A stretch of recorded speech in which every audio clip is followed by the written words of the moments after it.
All right, everyone, we'll go ahead and get started. It's a packed room. Thank you for squeezing in and being flexible with the reservation, and the room switch. But, awesome. Hope everyone had a great spring break. And, we'll begin with opening prayer. In the name of the Father, Son, and Holy Spirit. Amen. Dear Lord, please bless us this week and always, and allow us to be kind, compassionate stewards of the student union in our 2 weeks. Please allow us to finish strong, and always, to glorify your name in everything that we do. In Jesus' name we pray. Amen. Father, Son, and Holy Spirit. All right, roll call. Okay, our question of the day in like a very short sentence, what was the highlight of your break? Okay, we can keep it short because there's a lot of us in this room. Okay, Louis Cornett, Here. Avery Gaylor, Here, Olivia Rodrigo concert. Thomas Kleck. Yes, so I know you've been here before, but can you introduce yourself? Fun fact about yourself as well. Okay, hey everyone, I'm Diego Gonzalez. I'm from Homer Hall. I'm a first year student studying political science. And the fun fact is that I'm not a big fan of the song. Okay, I don't know if that's. all right, awesome. Amelia Forrest, Here, I visited my boyfriend. Ryan Murray. Or Proxy? Roxy. Okay.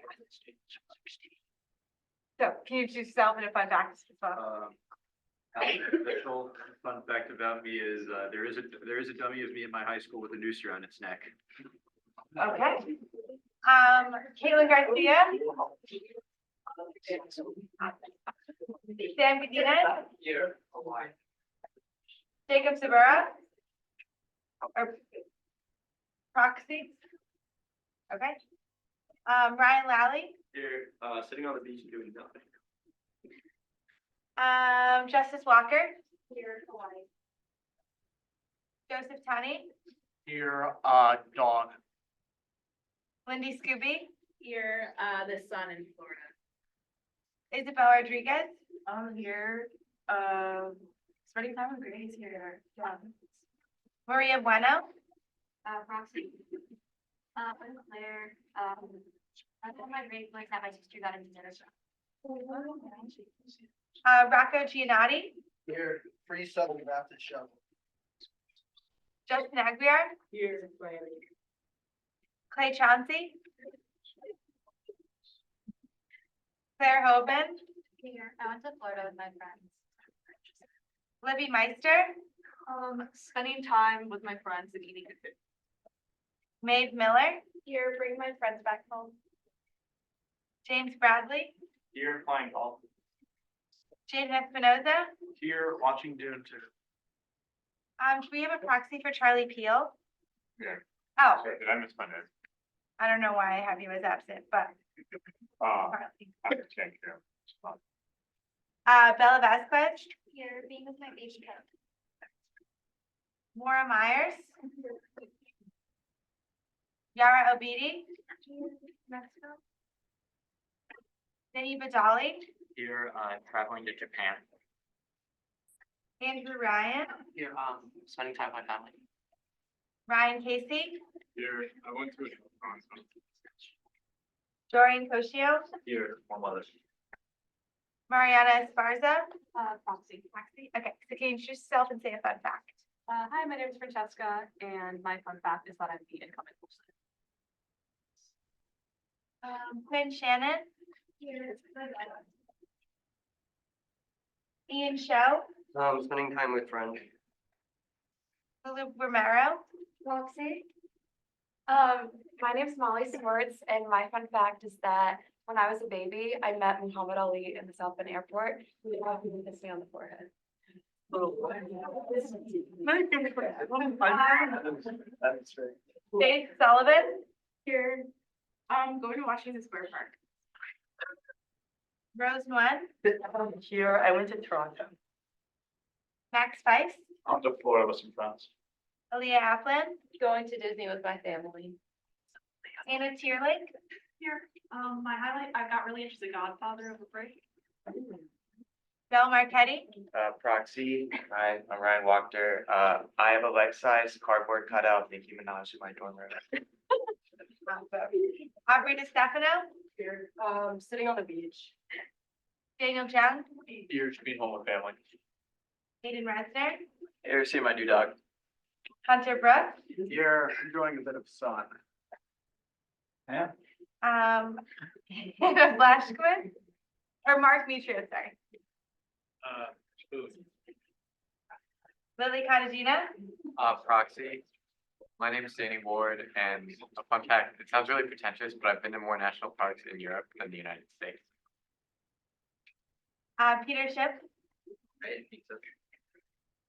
Bridget Shippers, Coronisa, I'm going to Maui. and Mo Doyle. Here, I was out west for work, visiting family.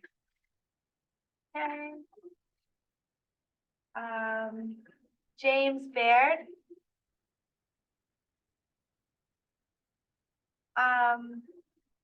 Dunshfield Madison. Oh, sorry, also it's backwards. Yep, that's Okay, perfect. I was like, hold on. Okay, Matthew Dunn. Okay, Kate Shoma, I'm here. I spent time with my dad. Irvine Asumo. It's Irving. Oh, sorry, you said it last time. Okay. Sleeping. Sam Godinez, you're here, sorry. Here. Okay, Matthew Witch. Here, going up for Witt, sorry, okay. Alex Mitchell, Here. Seeing the relics of St. Jude. Henry Kellen, Here, this is my girl. Adam Akan, Here, beach. Lauren Whitlatch, Here, I drove a boat. Laura Clements, Here, seeing the Atlantic Ocean. Matthew Amante, Here, seeing my mom. Tommy Stetch, Here, going camping. John Knott, Here, my dog. Anna Beck, Here, going to the beach with my mom. Andrea Jasso, Here to the beach. Lindsay Lark, Here, getting to see my friends from home. Jack Stuck, Here, getting some sun. Giancarlo Donahue, It's like on the beach. Joseph Leopold, Here, going to the beach with friends. Samantha Ismail, Here, seeing friends and family. Sophia Grierson, Here, seeing my mom and sister. Grace Lynch, Here, trying beignets with Isabel. Kyle Hill, Here, camping. Charlie Griffin, the proxy, okay. Andrew Cansfield, Here, going to London. Francesca Lichtenberger, Here, my new son went to Mexico. and Iabu Ojulari. Okay, that is the end of roll call. Awesome, thank you. Two quick things. One, if you are proxying for someone currently in Senate and you are a new senator, I know there are a few of you here, you can vote. But if you are just here as a new senator, once again, a reminder, you cannot vote on any of the measures. But if you are proxying, you are more than welcome to. You also have speaking privileges. Yes. No, just to clarify something on the list, I'm technically proxying for Matthew Dunn, but Matthew Dunn was gonna proxy for Thomas Clark. Is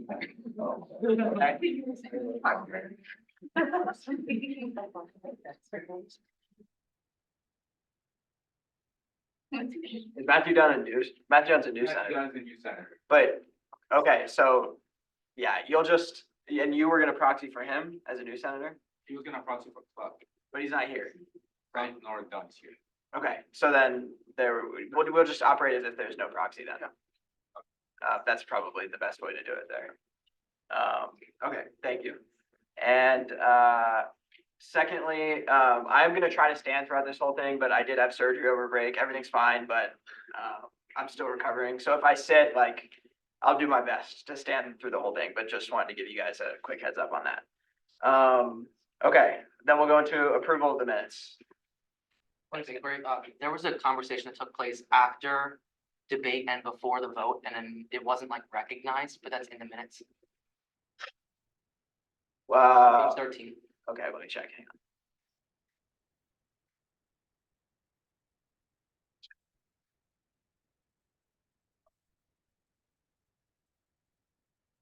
I was just wondering if it's not, it wasn't in debate, so.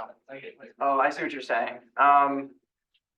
Yeah, I think like my acknowledgement of it would allow it to be kind of in because it was a question kind of towards my end. So is that okay? Yeah, okay, thank you. I think that's the reason why we decided to include it. Any other points of inquiry? Yes, Sam. To amend page 6, from unfortunately some are gone to unfortunately some as in the dorm is gone. Second. Okay, I see it. You just want to change are to is? No, some are to some, the building is. Where's some? Some, as in the building, not. So unfortunately, the building is gone? Oh, some is gone. He wants to, okay, I understand. Thank you. Okay. And then we have a second for that motion. So, so we'll now vote on, the motion to change it from some to some is. All those in favor? Opposed? Abstained. Okay. That is amended. Do you have any more amendments to the minutes?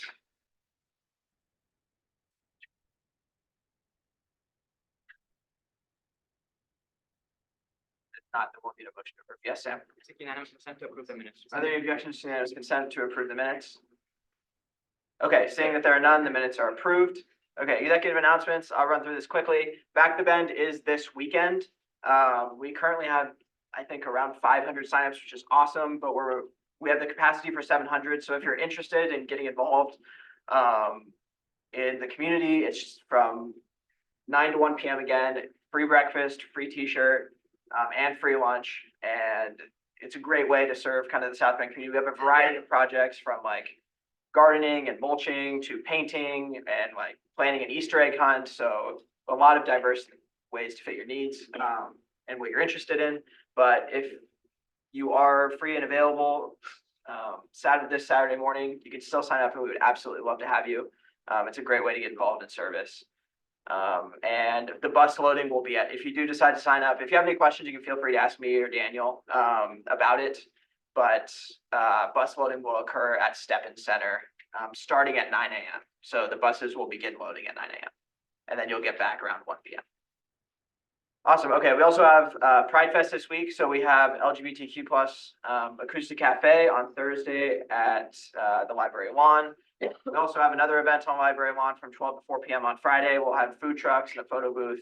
So you're more than welcome to stop by at that as well. Tonight we have a Lent Grotto gathering.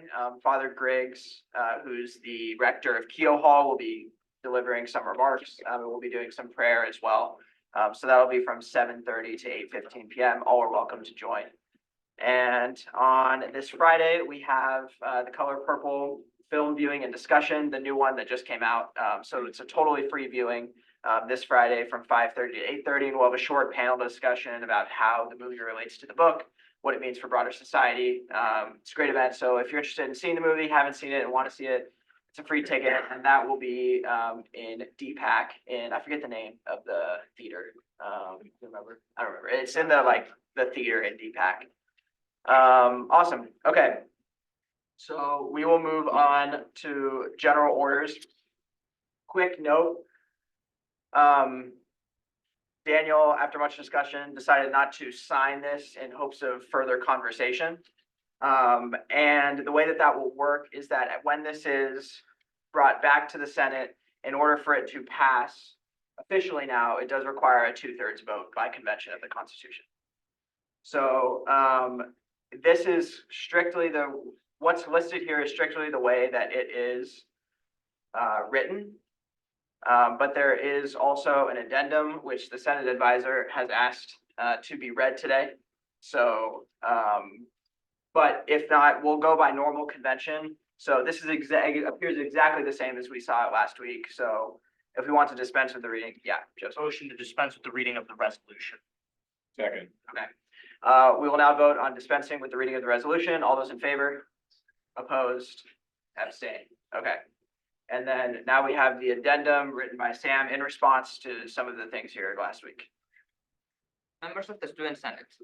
Throughout these past weeks, I have received mixed feelings regarding SS 232411, a resolution to update the NDH wall. There have been several individuals who have shown unwavering support for the resolution, as well as those who have publicly opposed it. Please feel rest assured that I have taken all of these arguments into consideration. Furthermore, I thank all of those who have freely expressed their opinions in public and private. From last meeting's debate, I noticed several misconceptions and concerns that I wish to address before you. The goal of this resolution is to establish a coherent, promising plan to continually include new residence halls from the North Quad community in the North Dining Hall wall. The issue first became apparent to me as a result of Johnson Family Hall's absence from the wall for almost half a decade. From my conversations with the Office of Facilities Design and Operations and the Office of Residential Life, I learned that there did not exist a plan to solve the issue of absences in the NDH wall. Given these concerns, I held multiple meetings and conversations with several university administrators. I believe that to prevent an issue akin to Johnson Family Hall's absence for almost half a decade, I ought to encompass a resolution that not only calls for the inclusion of the remaining residence halls not listed on the wall, but also establishes concrete plans to include a residence hall signature in the event that the dorm opens its doors to the undergrad students. That way, administrators may be able to look back on the resolution and update the name as necessary. However, this also entails that residence halls no longer listed as undergraduate residence halls in North Quad should be removed as well. Given that the NDH wall is meant to be an accurate reflection of the present composition of North Quad, it felt unnecessary to maintain or even include residence halls already discontinued. As North Quad continues to change, space may become limited in the wall, and hence ensuring that the NDH wall is a manifestation of the present composition of the North Quad community benefits all parties involved. This is also congruent with historical precedent, as Grace Hall and Planner Hall, former North Quad residence halls discontinued before the beginning of the 21st century, are no longer listed in the NDH wall. Nonetheless, I acknowledge that former residents currently studying in Notre Dame may still feel an attachment to their former residence halls. As such, I approve the compromise where the signature of the former residence halls will remain listed and cannot be removed until the last undergraduate captain of the former residence hall graduates from Notre Dame. There will always be a fifth year and even a sixth year student still studying or working on campus, and we cannot be held accountable for that, especially as they most likely no longer reside in an undergraduate residence hall.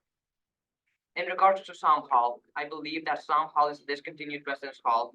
The residence hall signature ought to be removed from the NDH wall. My belief was further reinforced when taking into account that the last class of former residents who reside in Psalm Hall, not alumni or Breed Phillips, for example, will be graduating this year. I was under the presumption that this would not be a controversial issue and would not overshadow the essence of the resolution. I was wrong. Last meeting's debate showed overwhelming support to maintain Psalm Hall in the NDH wall, primarily because it currently operates as a swing dorm for several residence halls undergoing renovations. Most importantly, it was argued Fisher Hall, whose residents will reside in the building formerly associated with Psalm Hall for the next 2 years, will not have representation in the NDH wall, even while its residents will regularly attend it. Although I maintain my belief that Psalm Hall's signature should be removed because it is not representative of Fisher Hall, I have taken those concerns into consideration. I rejected the possibility of a friendly amendment regarding swing dorms because these opinions were not discussed with any administrators beforehand. Introducing a friendly amendment without previous discussion would generate distrust among administrators, something I wish to avoid. My intent was to respect the working relationship that administrators currently have with student leaders. But as a result of the objections raised, I have discussed these concerns with representatives of the Office of Residential Life, and I have agreed to maintain the signature of our residence hall already discontinued in the NDH wall, provided that they operate as a swing dorm and presently house undergraduate students. Through this manner, their names will remain intact while still maintaining the faithful representation of the present structure of North Quad. This provision includes Psalm Hall. However, we cannot and should not make any promises that these residence halls will remain intact in the event that the building no longer houses undergraduate students. Finally, I wish to clarify some of my personal convictions. My intentions have always been and will always be positive. I bear no distaste nor dislike towards any residence hall, past or present. I took this obligation freely, even as I failed to belong in any official capacity to a residence hall located in North. My only interest has been to establish fairness and justice in the process to continually update the NDH wall. I made a promise I would do everything in my capacity to ensure Johnson Family Hall is represented in the NDH wall, and I intend to keep it. Respectfully submitted. Thank you, Sam. Okay, we are now in questioning. Yes. I'd like to introduce a friendly amendment. Yes, okay, so do all of the co-sponsors, what is listed, and do you have the document of the friendly amendment? Yes, well, I shared it with you. Do you want me to share it with everybody? Yeah, that would be helpful, actually. Aiden, oh, what If you could, yeah, if you could share it with, Well, I'll just send it to you again. or you can just make the updates to the document itself. Sure. And do it the same way you did it for when you sent it to me, because I think it would be helpful to see what is being removed and what is being added. Sure.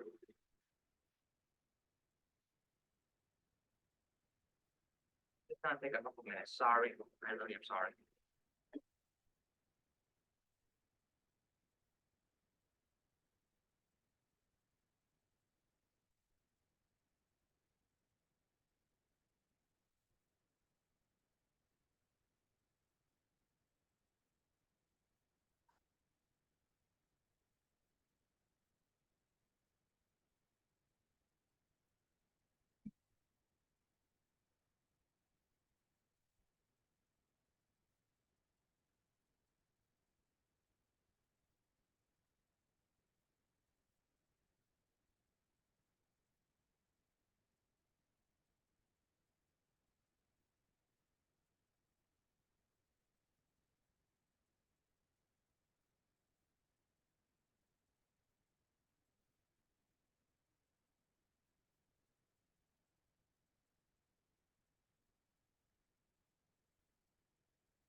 Okay, I'm done. Okay, thank you, and all of the co-sponsors of the resolution, so Sam, Maria, myself, Maeve, Clay, Lindy, Caitlin, Dorian, Jacob, Ryan, Bella, and Andrew, are you guys all okay with this change? Can you guys just raise your hand for me, please? Okay, thank you, I appreciate it. I also am in favor of this. So then the friendly amendment will then be passed. So now for further explanation as to basically what this does, it says that if a residence hall remains as a swing hall and still houses undergraduate students, that its dorm name building will still be included on NDH wall in the path moving forward. At the point that it stops housing undergraduate students altogether, then it will be considered for removal. Yes, can be considered for removal. But before that, it would not be considered for removal as long as it continues to house undergraduate students.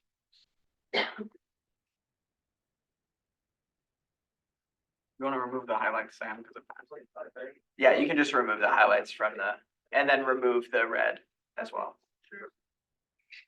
Okay, so we are still in questioning, so anyone who has any questions is more than welcome to ask at this time. Yeah, Ryan. Motion to move out of questioning into debate. Second. Okay, we will now vote on moving out of questioning and into debate. All those in favor? Opposed? Abstained? Okay, we are now in debate. Yeah. Motion to move out of debate to vote. Okay, we will now vote on moving out of debate and into a vote. All those in favor? Opposed? Abstained. Okay, we will now vote on SS 23-24-11, a resolution to update the NDH wall. Once again, this does have to pass by 2/3. All those in favor? Opposed? Abstained. Okay, great. Thank you, Sam. It passes. Thank you.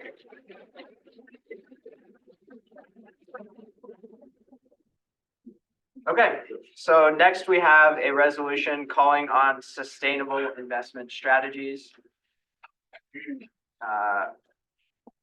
Lizzie, are you the primary author here? Yes. Okay. Yeah. So we can have a motion to dispense, or we can continue with the reading. Okay, go ahead. You just read the resolution. I read it. Yeah. Great, okay. A resolution calling for sustainable investment strategies. Whereas the Student Senate of the University of Notre Dame Duloc has commended the efforts by the university to implement conservation measures, reduce energy usage and carbon emissions on campus, and eliminate the use of coal as a power source on campus in recent years, as noted in that bill. great, passed by Student Senate in the fall of 2021. Whereas the University of Notre Dame Duloc has committed to pursuing a just transition for a sustainable future through education and the goal of reaching zero net carbon emissions by 2050 for Scope 1 and Scope 2 emissions. And the Student Senate of the University of Notre Dame Duloc supports the multifaceted efforts of the university to reach this goal. Whereas the university has committed to advance these efforts by expanding geothermal fields on campus and investing in a hydroelectric facility in South Bend. Whereas despite a demonstrated commitment to sustainability, the university has not communicated plans to address Senate Resolution which called for a reconsideration of fossil fuel investments. Whereas synthetic control analysis of 4 universities who had partially or fully divested from fossil fuels, this being Stanford, University of Dayton, Syracuse University, and Pitzer College, found no significant detriments to endowment values and modest increases in value in 3 of the universities studied. Whereas the use and development of fossil fuels emits particles and greenhouse gases, which are harmful to the environment and contribute to global warming. Whereas global warming is a detriment to the well-being of the human population because of effects including increasing intensity of natural disasters, increasing displacement and migration, increasing health problems, and others.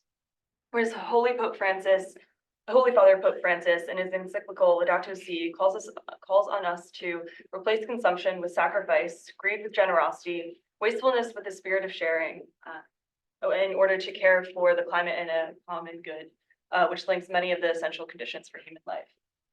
Whereas 8 years later, Holy Father Pope Francis writes in Laudato Deum of the increased urgency with which the world needs to face the climate crisis and exhorts that we must move beyond the mentality of appearing to be concerned, but not having the courage needed to produce substantial changes, and states, to the powerful, I can only repeat this question: what would induce anyone at this stage to hold on to power, only to be remembered for their inability to take action necessary to do so?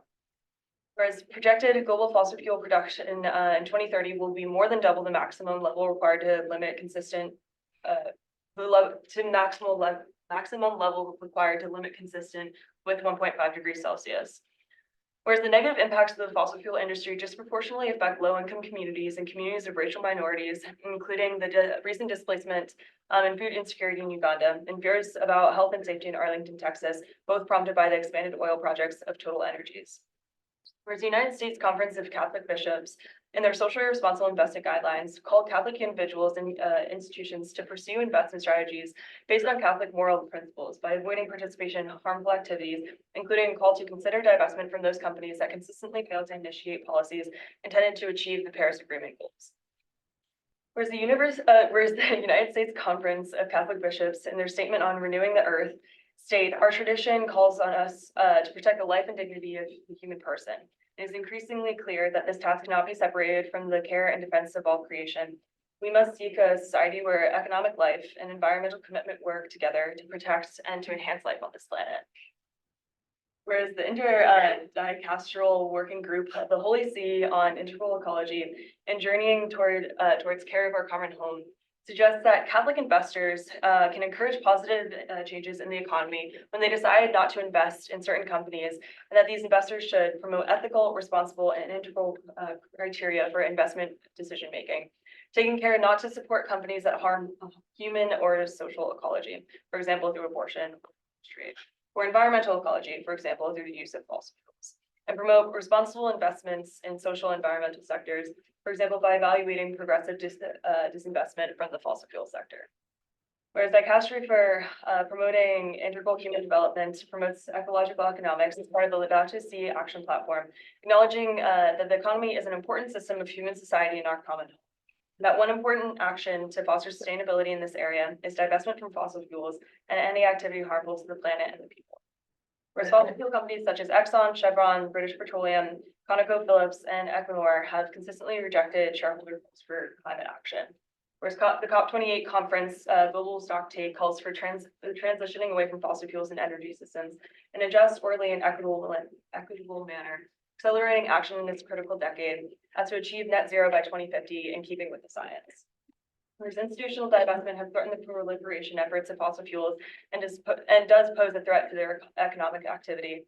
Whereas investing in companies committed to sustainable practices and environmental stewardship can promote development of renewable and sustainable energy sources, Whereas more than 350 Catholic institutions from around the world have already committed to divestment in fossil fuels.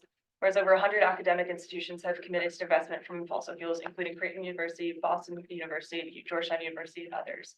Whereas the University of Notre Dame Duloc's investment portfolio does include investments in fossil fuel companies. Whereas we believe that transitioning away from fossil fuel investments is an important way to respond to the urgent needs to preserve our planet, care for the earth and the poor, and respond to the Holy Father's desires for us all, for all of us with great resources and great responsibilities.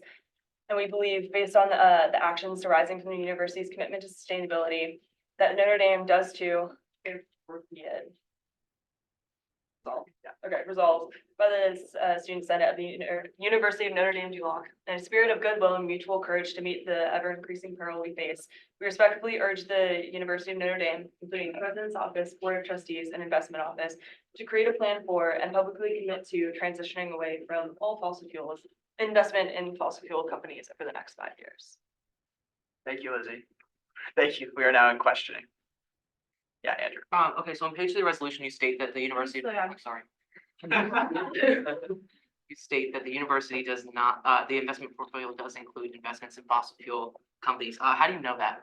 Yeah, okay, so can I just talk? Yeah. Okay, You can answer sorry. questions. Absolutely. Anyone who's a co-sponsor can answer questions. So the investment office has confirmed to student government leaders that there are investment in fossil fuel companies when we met with them in the recent years. So we do know that at least within the last academic year, there are investments.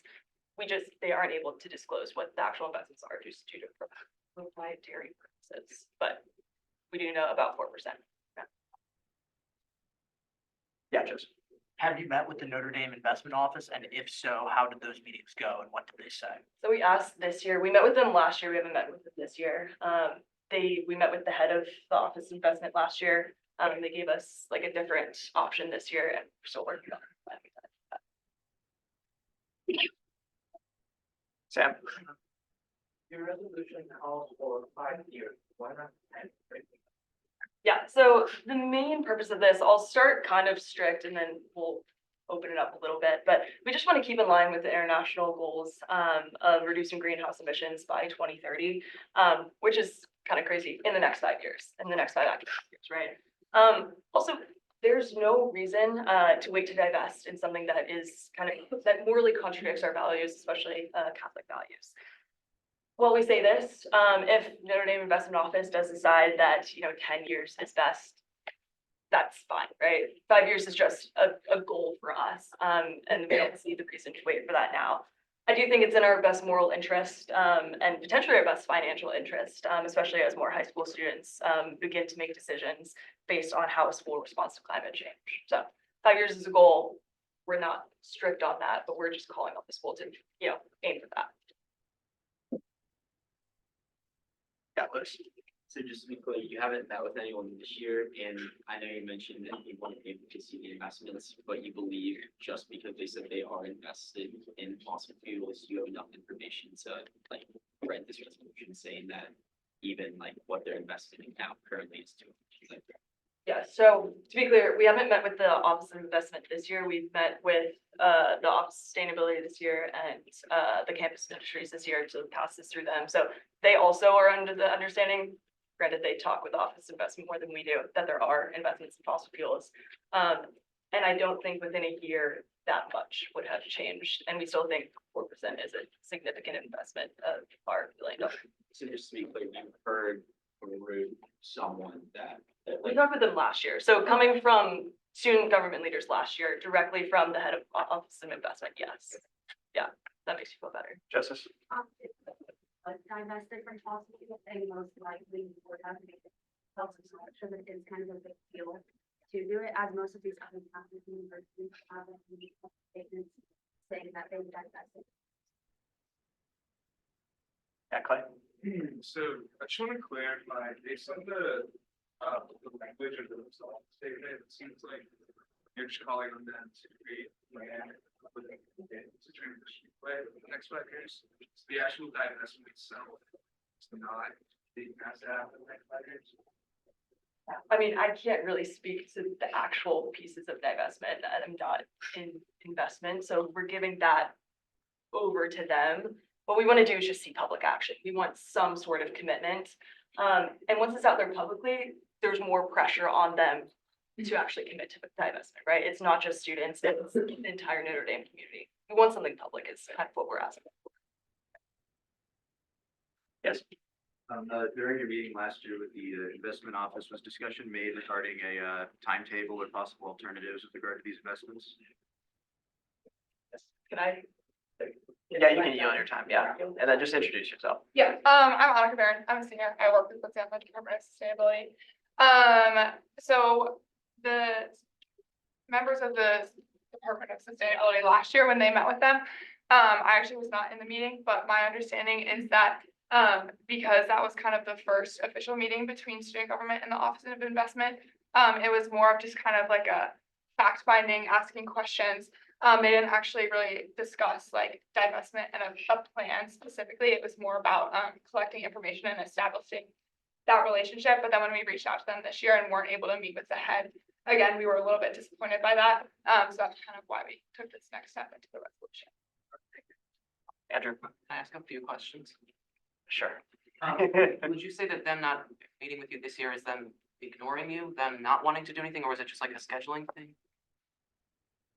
Well, at first too. But we got to meet with them last year and they weren't as excited about meeting with us this year. We You don't think- know the reasoning, but yeah, Do you think this resolution would make them more willing to meet with you? I hope so. Yeah, I think showing student support is a great way of starting that conversation, right? It's not just the department, it's not just a few of us, it's the student body, right? I think, you know, as support kind of tapers off, right? We had a resolution the year before, which led us to this meeting the next year. And nothing really happened in between, right? I think this is a great way to reestablish that the student body cares. Yeah, Sam? So, I apologize if I sound aggressive, I apologize for this, but S 21-2205 last year, well, for years ago passed, and it's almost the exact same language, like 90% of it is the exact. It's basically saying that the university will stop investments from fossil fuel companies. You're saying that this has not happened. And what you kind of met with administrators this year, you met with them last year, but it was, in your words, more of a fact-finding meeting. Like, what are the possibilities that this can even be established? Yeah, this is a great question. I think the biggest purpose of this is to show renewed commitment over the years. Also, I guess the second point, an important point, a lot has changed in the past 2 years. So the USDCB released new investment guidelines. Laudato Deum was released in increased urgency. ND also released their 10-year strategic plan with sustainability as a highlight. So a lot of these things are now in play that weren't in play 2 years ago. But we want to show our ongoing supports and kind of re-inspire this conversation, especially with Father Bob, who's going to be coming into office soon, because he deeply cares about sustainability. I actually spoke on a Laudato Deum panel with him in the fall. So bringing this just back to the conversation as these things are changing, this is an important time, especially with Laudato Deum coming out just a few months ago, calling on people like us to make these changes. Yeah, go ahead, ask a follow-up. Also going on the question by Andrew, it is to initiate a conversation. Who will be initiating the conversations? Because, correct me if I'm wrong, but you're a senior and your term is up in 2 weeks or so. So who will be following? The next leader of the Department of Sustainability, who we are also working quite closely with the Office of Sustainability and Campus Ministries. So as we continue our relationship with them and the Office of Sustainability, you know, this will be passed through the next leader as well as those offices, hopefully. Are you still in question? Andrew? So the 4% figure that you cited, the endowment that goes to the fossil fuel industry, was that from the investment office directly last year? Yes. And I think it's also cited online as well. They said that last year though? Yeah. Yeah, go ahead. So last year, I believe, again, I was not in the meeting, so take this as well, but I believe they said less than 5%. And then I think, in the past 5 years, it's been online 4%. These Father Jenkins is quoted saying that, and he probably knows more. Yeah, go ahead. Another concern is with that 4%, that's about $800 million the endowment. Would you say the concern about like transaction costs and things like that, other costs that could, for potentially financial aid, other things like that, had this sort of take place? Yeah. So good question. I think that when this was definitely something we thought a lot about. I think pointing to two things, like the studies that have been done on both companies and universities that have divested in the past has found, that there's been no negative impact to endowments. Additionally, so like we said, we're not necessarily telling the investment office how they should make this transition over the next 5 years, because they know a lot better than we do the best ways to deal with like some of those transaction fees. But historically, schools that have done this haven't seen any negative impact, and actually a lot of people in the finance world have said that transitioning away from fossil fuels is actually hopefully a good thing in the long term as the whole energy sector starts to transition. So yeah, it's probably gonna happen sometime. So yeah. And those are backed in like literature reviews and actually research, so. Jaden? I motion to move out of questioning and into debate. Second. Okay, we will now vote on moving out of questioning and into debate. All those in favor? Opposed? Abstain? Okay, we are now in debate. Yes, Liz? Firstly, I would just like to thank all the authors and, yeah, everyone for just like the work he has put into this. Things I would like to say. And I wrote this kind of before, so there might just be a few contradictions, but bear with me, it's Can you just talk a little bit louder? yeah, sorry. You're good, you're good. No, you're fine. Yeah, we just can't really hear you up front, but you're good. Okay. This resolution does not in any significant way take into account the current and past investments of the University of Notre Dame. This absence includes how the university has progressed in investments focused on ESG in the past and present. The document includes very few discussions with anyone of significance at the University of Notre Dame related to investing, which includes but is not limited to the President's Office, Board of Trustees, or the Investment Office this year. This resolution completely disregards how the endowment and the future of Notre Dame financials would be impacted by a switch away from fossil fuels, if any, not even a disregard, but also a lack of knowledge.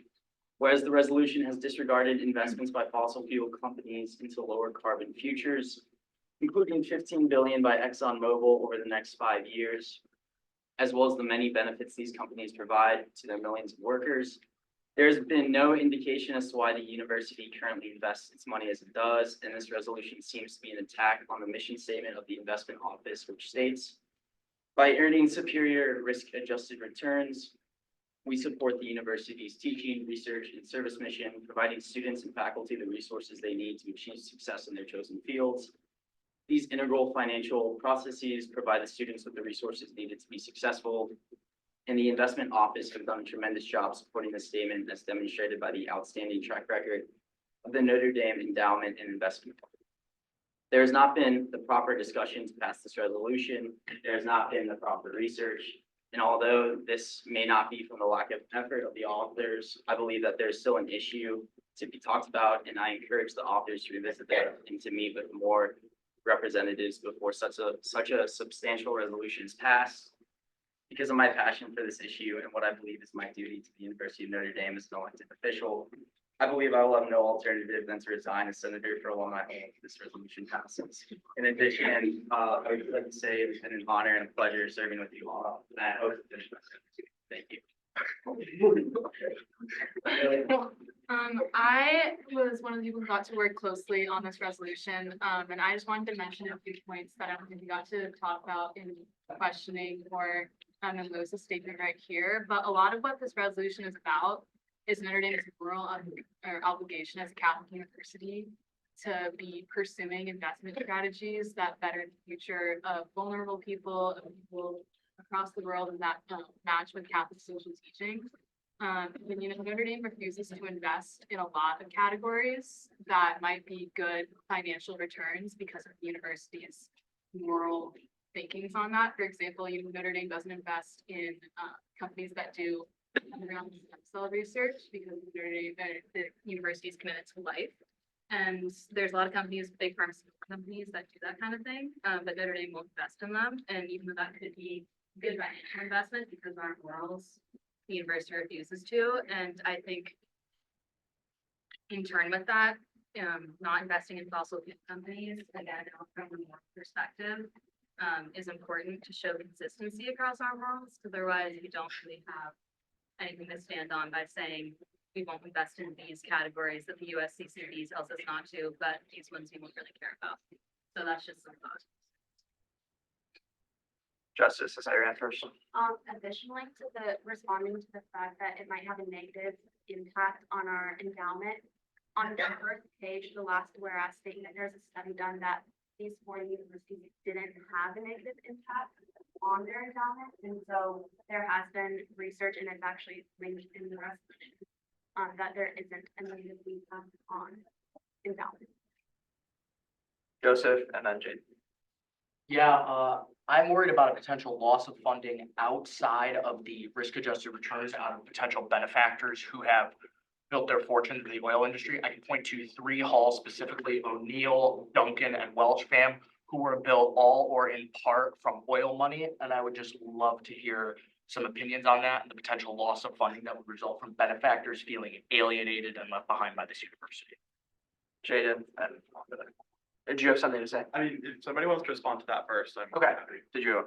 Yeah, I mean, that's a fair point, but that's also in the past, and I think 2 things. One, the student senate of the university passing this is not going to immediately drop donations or vastly change the economic future of the university. And I feel that a lot of the negative reaction to this bill is vastly over exaggerating the immediate impact that passing something like this would have.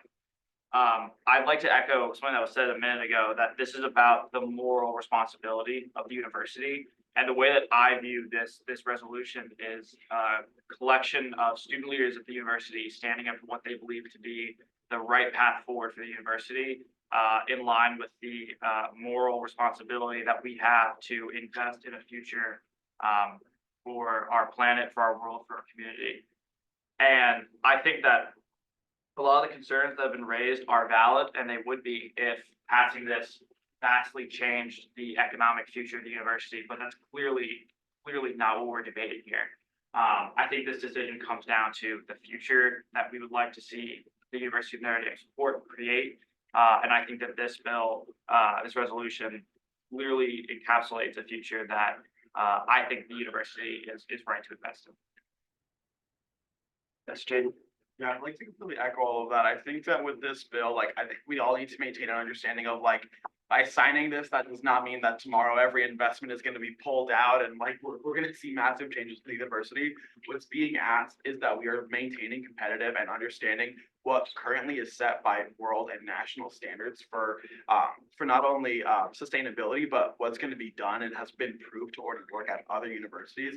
I personally feel that this bill is very reminiscent of our LGBT initiative that we had passed earlier this year, even though that there was not a guarantee that the university would accept it and would completely change their beliefs around it.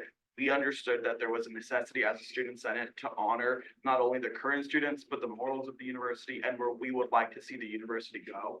There is not by any means this being signed and it being effective tomorrow. It's about us as students being able to say that we understand that a sustainable future is one that is necessary for not only the livelihood of our planet, our university, as well as putting an understanding and a statement out there for prospective Notre Dame students who at times like this are considering whether they will be at a university like here or another place. And it's important to have messages like this going out that say that we stand for a sustainable future and that we understand that we are not in the capacity to say how it will be done. This resolution explicitly does not say how this will be done. It passes it off to the appropriate authorities to do that. So I think, again, we need to maintain that nobody here is putting anything up to the investment office and saying this needs to happen at XYZ time. We're saying that we need to begin establishing concrete plans to make sure that we are remaining competitive and understanding national and worldwide standards. One thing that stands out to me is Scott Malpass was in charge of the investment office for 30 years. And he grew it from $400 million to what it is today, 18 billion. And he did that by standing by the idea of our goals, yes, to make money, but above that, provide financial aid and support, have the university support the church's mission. And so by growing the endowment from 400 million to 18 billion, he stayed true to that. So I'm sure he passed up other investment opportunities that could have been big because they didn't support the church's mission. So I think he is no longer in that position as of the last couple of years, but I'm sure their office will at some point make this decision because they've always stood by that mission. So I think this would just kind of put it more on their table. And like you said, it doesn't mean it's changing tomorrow, but I wouldn't be surprised if this is a conversation their office is already having. Sam, what do you think? Yeah. I'm gonna be very honest, I know nothing about climate change or nothing. And I was completely neutral on this. But we raised a lot of good concerns, which were that potential loss of money or that this isn't really very well researched. I guess what I'm asking is there a possibility to get more information on this? Like maybe postpone it and then get more info and then bring it back on the. We would like to make that motion that is available. You can make a motion to postpone if you want. Okay. Amelia? I wanted to address Joseph's earlier comment and Sam's comment on all those, but then we just talked about first about having more information, because the investment office does most of what they're investing in is proprietary information. They don't make publicly available a lot of the information that you get really specific information out of them because that would hinder their investments. They're not able to value what they're invested in right now. And so I know from Lizzie and Investment Suitability, they've made extensive efforts to meet with people and try to get this information. So I'm not really sure how close funding will be with greatly increase the amount of information we have about this topic. And then also to Joseph's point about donors, I think it's important that donors who are donating to Notre Dame are donating primarily, hopefully, because they and they've made their goals, and if they still feel compelled to donate, but if they feel so turned off by the university divesting from fossil fuels that they no longer donate. We're lucky at Notre Dame that the university is not like in risk of shutting down because of lack of funding. And I think our commitment to our Catholic identity and morals is more important than renovating a new more sooner than it might get renovated. Yeah, just to respond to that, I mean, if we're talking about morals here, I mean, you have to go 100%. Right now, we're arguing over what we don't even know is 4%. So if we're saying morally, we have to be invested in non-fossil fuel companies, I think then the argument raises, can we even accept donation from people who made their money in fossil fuels? Like, where do you draw the line in morals? You can't. So I mean, if you're by that logic, okay, like kick everyone out of O'Neill Hall, like get rid of O'Neill Family Home Music, because that's the same thing. I mean, if we're talking about morals, people who made their money in fossil fuels, it's not a donation Notre Dame would want based on that logic. So I mean, if we're gonna play the moral card, let's play it 100%. Yes, now go to Max. No, respectfully, that's misrepresenting the issue. The idea about the moral question is not vilifying the fossil fuel industry or people who made their money through that industry. The moral question is about the responsibility that we have to our future, the next generation's futures, future of the planet not being corrupted by global warming or climate change.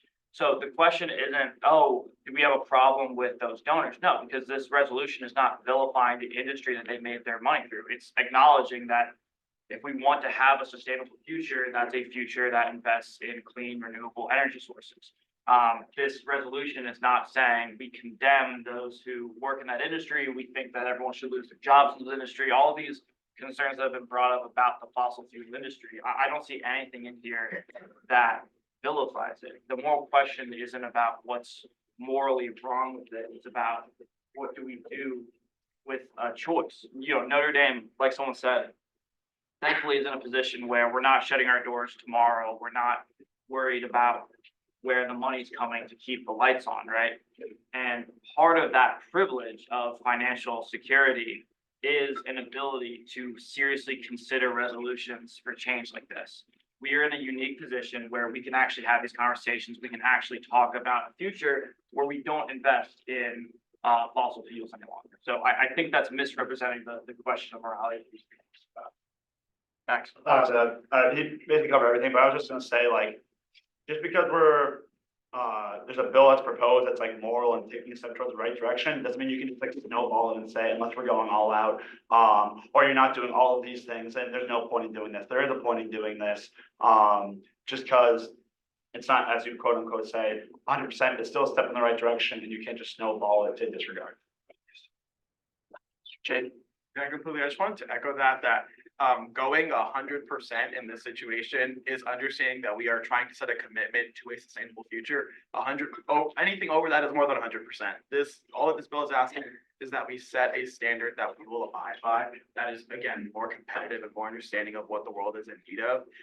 Also, I think it's important to understand that, like, if we're really concerned with, like, the people who donated, I think it was O'Neill, Duncan, and Walsh fam, like, if we're so concerned with them, a dorm on average is a $20 million one-time gift in total. So that's $60 million out of an almost $19 billion endowment. This by no means is changing what our endowment looks like, and it's also not addressing gifts that people are making. It's addressing what we're investing in. So I think it's important that we separate those two. That this is not saying that if somebody who makes their money in oil wants to donate to Notre Dame, that we're gonna like lock them behind a safe and say, don't come near the university. It's saying where we will be putting our money are not these places. That's Libby. Motion to move out of debate and into a vote. Second. Okay, we'll now vote on moving out of debate and into a vote. All those in favor? Opposed? Abstain? Okay, we will now vote on SS 23-2412, a resolution calling on sustainable investment strategies. All those in favor?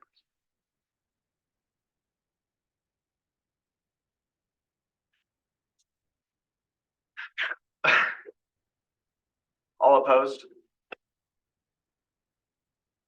Abstain? Okay, the motion passes, or the resolution passes.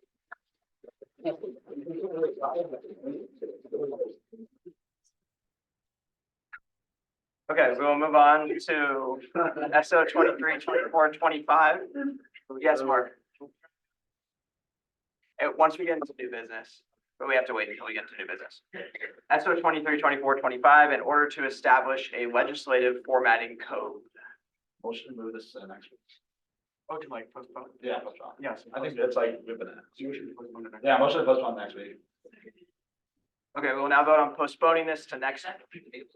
Yes, yes, it is.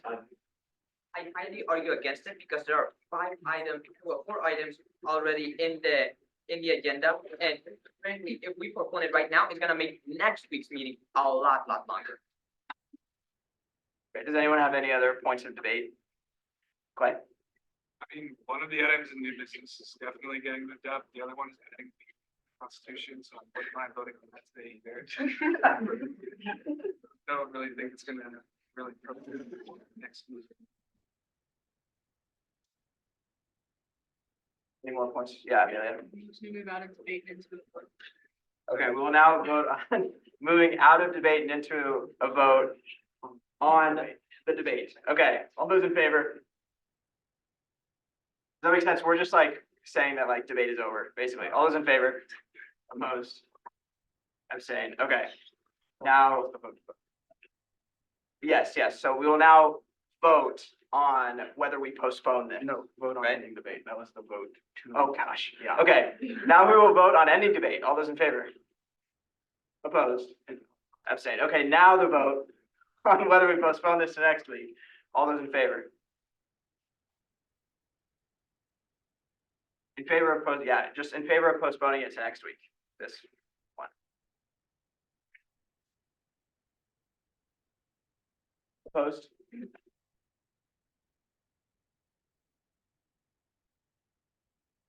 Okay, so we'll postpone it. We'll hear this next week.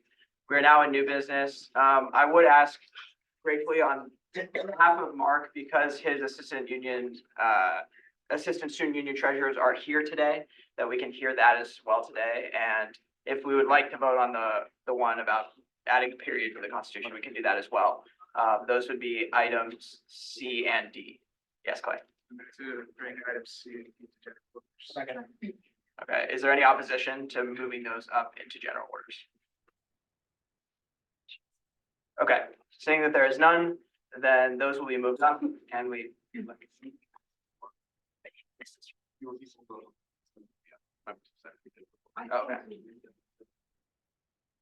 I mean, we're just gonna do a quick check on quorum. I think we have it. Can you just raise your hand if you are a voting member or proxying for a voting member? Thank you.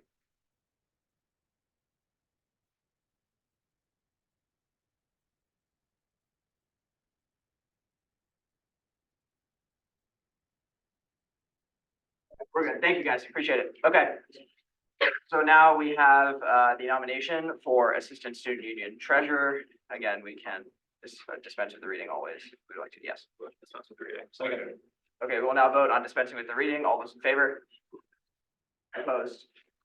Abstained. Okay, the reading is dispensed with. We are in questioning. Can the nominees please raise their hands really quick? Awesome. Thank you. So you can direct questions over there. Oh, and can you introduce yourselves real quick, just so people know who you are? Just your name. My name's Kelsey. My name's Grace Seja. Okay, awesome. So we're now in questioning, and Mark can also answer any questions.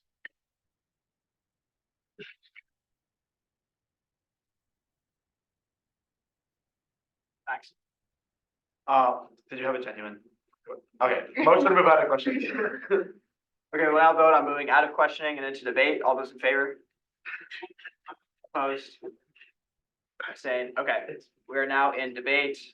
Kelsey and Grace, if you could leave the room during the debate, that'd be great. Thank you, guys.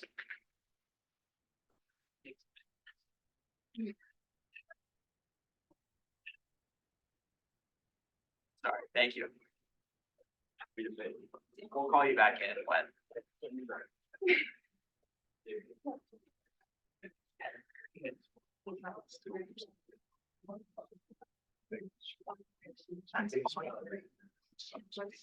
Okay, we're in debate. Jaden? I motion to move out of debate and into a vote. Okay, we'll now vote on moving out of debate and into a vote. All those in favor? Opposed? Abstained. Okay, great. We will now vote on the Senate nominations for Assistant Student Union Treasurers. All those in favor? Opposed? Abstained. Okay, great. Thank you, guys.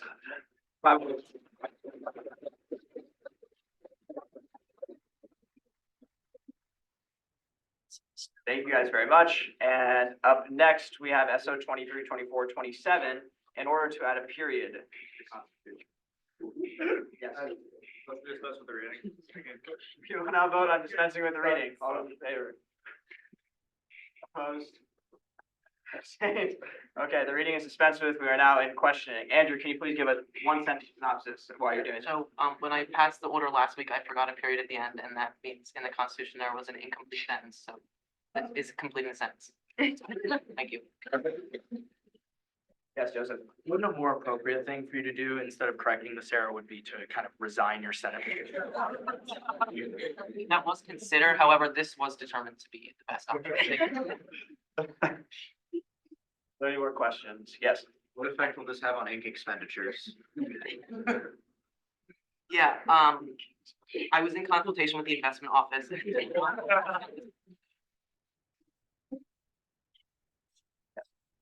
After my state asking for office, can you explain the consequences if you don't have it?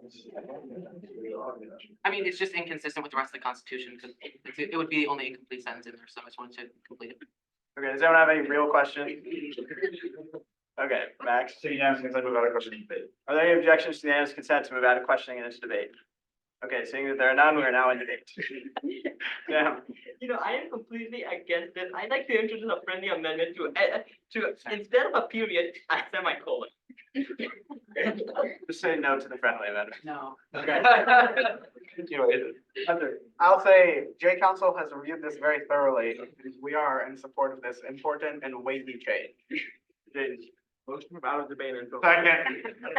Okay, so we will now vote on moving out of debate into a vote. All those in favor? Opposed?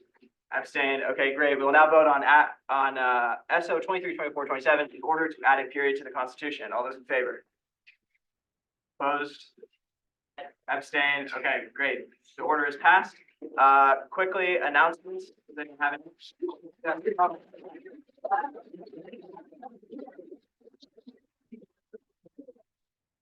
was one of the more controversial ones we've had. Okay, announcements. Sam. Please sign this petition to bring back the large paper cups to South Dining Hall. I'm hoping to introduce a resolution next term. Only South? One. Only South?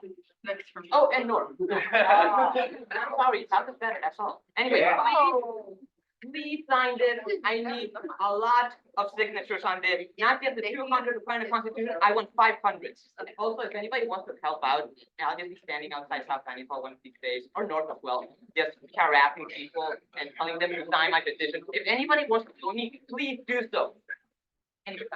Thank you. Hang on, wait, don't some announcements, sorry, thank you. Oh, I'm just gonna say motion to adjourn. Oh, okay, sure, that works. Go have a second? Okay, we'll now vote on adjourning with the meeting. All those in favor, opposed, abstained, great. Thank you guys. One more week. Aiden, how you feeling? Surgery one day? Oh, quickly. Really quickly, guys. Hang on, guys, sorry. If anyone has any, like, dietary restrictions or allergies to any foods, please email me this week because I may bring something, probably will, bring something to our last meeting. So if you have any like allergies or dietary restrictions, let me know. Wow, this is. I didn't ask. I'm like the Mitch, I feel like you are kind of.